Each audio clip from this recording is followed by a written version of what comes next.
Hey everyone, welcome back to our channel. I'm going to show you how to fix Google Chrome account sync pause. So first let me open my Google Chrome here.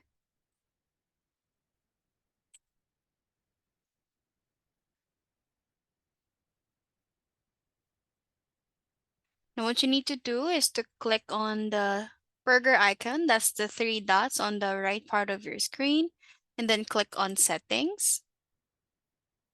Search for site data, and then click cookies and other site data.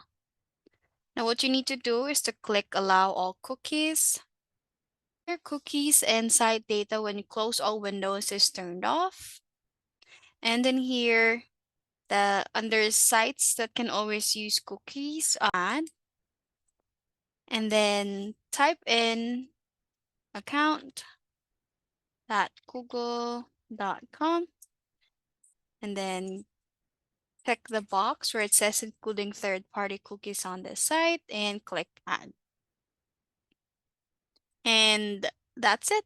That's how to fix Google Chrome account sync pause problem. Hey everyone, welcome back to our channel.